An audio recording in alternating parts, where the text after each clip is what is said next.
बिस्मिल्लाहिर्रहमानिर्रहीम। खातिन हज़रात, मैं हूँ अख्तर अब्बास और आप सबको मेरा सलाम पहुँचे। फरवा कहती हैं अल्लाह अकबर। आपने एक एक लफ्ज़ ऐसे कहा जैसे हीरे जवाहरात, जो लोगों की ज़िंदगियों को, लोगों के रिश्तों को और लोगों के दीन और ईमान को बचाए, वो हीरे जवाहरात से कैसे कम हो सकता है। उन्होंने मज़ीद कहा कि ये लफ्ज़ आपकी दुनिया और आखिरत दोनों को इंशाअल्लाह संवार देंगे। प्यारे बच्चे, बहुत शुक्रिया इस कॉम्प्लीमेंट का। लेकिन एक बात जो मुझे समझ आती है कि आपके लफ्ज़ जितने मर्ज़ी अच्छे हों, अमल जितने मर्ज़ी अच्छे हों, ये जो दुनिया और आखिरत में खैर है, ये अल्लाह के फ़ज़ल से और करम से जुड़ी हुई है, लफ्ज़ों से और अमाल से नहीं जुड़ी हुई। इनफैक्ट वो मेहरबान तो बंदा पहलवान, फिर सब ठीक चलता रहता है। अच्छा, वो कहती हैं, अब्दुल वहीद कहते हैं कि लुकिंग गॉर्जियस सर। चलो भाई साहब, ये लफ्ज़ कहाँ से सुना या पढ़ा? जैसे हमारे यहाँ पाकिस्तान में बहुत कम तारीफ़ी लफ्ज़ बोले जाते हैं। पाकिस्तान जट या जेटी, आई डोंट नो इस पर्दे के पीछे कौन है। वो कहते हैं कि आपने बिल्कुल हकीकी बातें की। उज़मा दिलबर ने कहा कि बहनों ने मेरा घर बर्बाद किया, मैं उजड़ कर अपने घर में आ बैठी हूँ और कोई कुछ नहीं कर पाया। आसिया रिफत ने कहा कि मेरे मियाँ अच्छे खासे नेक आदमी थे, पता नहीं कैसे पिघल गए, अब तो शक्ल भी बदल ली है। बीवी उन्होंने पहले बदल ली थी और मेरे बदले में जिससे ब्याह किया वो मेरी ही बहन है। आपने कैसे सुलगते हुए और दिल को दुखा देने वाले मसले पे बात की है कि जिस पे सगा बाप भी बात नहीं करता। खातिन हज़रात, ये इतने लोगों के कमेंट्स इस बारे में आए हैं, तो जहाँ जगह जगह दुख उगे हुए हों तो उन दुखों को मज़ीद उगने से रोका जा सकता है अगर घर में भाई या बाप हो और उनका रोल थोड़ा मौसर हो। माएँ आमतौर पर बहुत अच्छी होती हैं, समझदार होती हैं, पर पता नहीं इस मामले में क्यों नासमझी का काम करती हैं। बहनोई का रिश्ता एक मोहब्बत का रिश्ता है, एहतराम का रिश्ता है, पर जब भी आप उसको उस लिमिट क्रॉस करने दोगे या उससे अगली लिमिट पे लेके आओगे तो फिर सब कुछ चला जाता है। उमर ने कहा है कि यहाँ सऊदीया में भी बहनों वाला इशू काम करता है। यहाँ फ़िलिपाइनी लड़कियाँ इस तरह के मसाइल बहुत पैदा करती हैं। अच्छा, फ़िलिपाइनी लड़कों के बारे में कहा जाता है कि चूँकि इन्हें भी लूटना आता है, यानी ये अपने लिए स्पेस लेते और एडवांटेज लेते लेते ज़ाहिर है फिर उसके बाद उन्हें कोई चीज़ रोक नहीं पाती। जाफ़र बेग ने कहा कि आप ज़रूर बताइए कि शादी के बाद जो मर्ज़ी हो, लड़कियां अपने मियाँ को मेल कज़न्स के बारे में बिल्कुल ज़िक्र ना करें, ना उनकी बातें करें, ना उनके नाम लें, चूँकि इस वजह से न सिर्फ घर टूटता है और आपके पास बाद में कोई दलील, कोई वकील नहीं होता कि उन बातों का क्या मतलब था, सिवाय इसके कि आपके दिल में उन मेल कज़नों के लिए जगह थी कि जिस वजह से आपका घर हुआ बर्बाद। जो आज का इशू है, ये बहुत दिनों बाद मेरा दिल खुश हुआ। यानी ज़ाहिर है ये दुखी करने वाली बातें, सवाल, कैफियत, लेकिन बहुत कम ऐसा होता है। और एक ख़ातून ने जो सरकारी टीचर हैं, सरकारी मुलाजिम हैं, इस वक्त अपने यूँ समझें रिटायरमेंट से कोई 5-7 साल ही पीछे हैं, उन्होंने बताया कि मैं बहुत रेगुलर आपको सुनती हूँ और बहुत रेगुलर आपकी चीज़ों को मुस्कुराती हूँ, अपने बच्चों को बताती हूँ।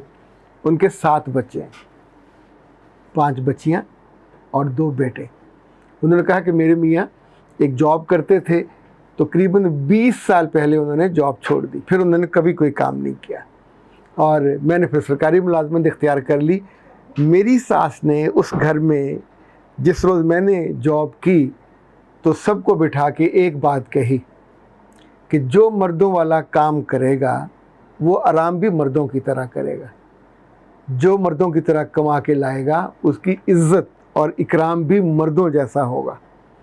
और उन्होंने कहा कि वो दिन और आज का दिन, इन बीते सालों में मुझे कभी नहीं याद मैंने कभी नाश्ता बनाया। चूँकि मुझे सबसे पहले ऑफ़िस जाना होता है, अपने स्कूल जाना होता है, तो मेरी सास मेरे मियाँ की मदद से, मेरे मियाँ बेलने पे वो पराठे को बनाते हैं और सारी सास उनको कभी वो तलती हैं, कभी वो बनाती। मुझे जाते हुए न सिर्फ नाश्ता मिलता है बल्कि साथ पैक करके भी दिया जाता है। मेरे बाद में बच्चे नाश्ता करते हैं।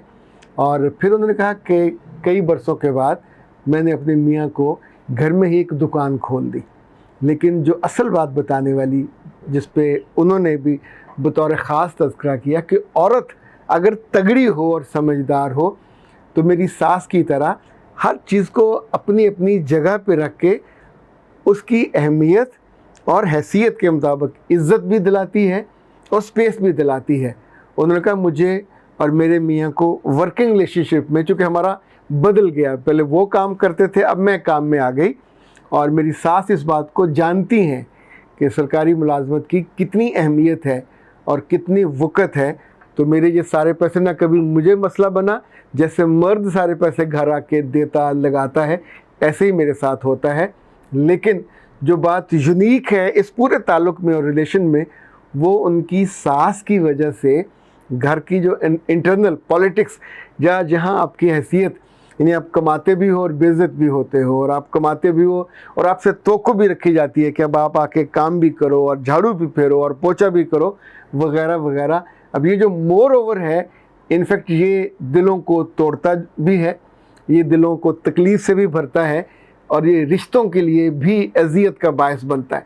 तो आमतौर पे ऐसे रिश्ते बहुत देर मजबूती से चल नहीं पाते। पर अगर कहीं कोई समझदार खातून हो, इस मामले में ज़ोर समझदार खातून पे है। कुछ घरों में मुमकिन है अच्छे समझदार और वाइज विजडम वाले ससुर भी हों जो प्रॉपर चीज़ों को, बहुत से घर ऐसे हैं जहाँ बेटियाँ काम करती हैं और बेटे कख नहीं करते, पर वो सारी इज़्ज़त और सारा मुकाम और सारा मर्तबा डिमांड करते हैं।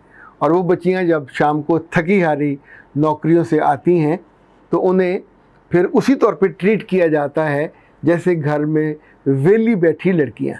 याद रखिएगा, जो जैसे मुकाम और मर्तबे पे हो उसके लिए इज़्ज़त, इकराम और स्पेस, ये वो है जो अक्ल का तकाज़ा है कि उसको मिले, ताकि अगले रोज़ वो ज़्यादा फ्रेश होके, ज़्यादा समझदारी के साथ अपने काम को लगन के साथ और डेडिकेशन के साथ करे, और जो घर का पूरा सिलसिला और निज़ाम चलता रहे। अगर आपके यहाँ भी कोई अच्छी मिसाल हो और आप किसी भी रिश्ते में हो, सास में हो, ससुर में हो, मियाँ में हो या बीवी में हो, और अगर आपने कोई नया तजुर्बा किया हो जो हमारे यहाँ अनलाइक हो, यूनिक हो, बाकी लोगों के यहाँ तो इस तरह आमतौर पे नहीं किया जाता, जो दबता है उसी को ही दबाया जाता है और उसी से ही सारी तौक़ुआत रखी जाती हैं। आमतौर पे वही बेचारा अपनी खुशियों से महरूम रहता है या रहती है। तो ख़ातिन हज़रात, शिकायतों के समंदर में एक छोटा सा जज़ीरा ये ऐसा मिला कि जिसमें वाक़तन कुछ मोहब्बत के, कुछ समझदारी के बड़े बड़े पाम ट्रीज़ भी हैं, कुछ और पौधे भी हैं, पर फलदार हैं, और उनका फल उसी घर में। उन खातून ने बताया कि मेरे 4 बच्चियाँ इस वक्त जॉब कर रही हैं, बच्चों में से दोनों पढ़ गए हैं, एक की शादी भी कर दी है और वो अपने घर में खुश है। उन्होंने अक्लमंदी ये की कि शादी के बाद उस लड़के को अलग कर दिया, अब वो उस घर का हिस्सा नहीं है, इंडिपेंडेंट है। हफ्ते बाद दोनों आते हैं, खुशी ब्याह पे आते हैं और उतनी ही मोहब्बत पाते हैं जैसे एक मोहब्बत होती थी। लेकिन उस घर में जो अमलन सरबराही है वो खातून के पास है।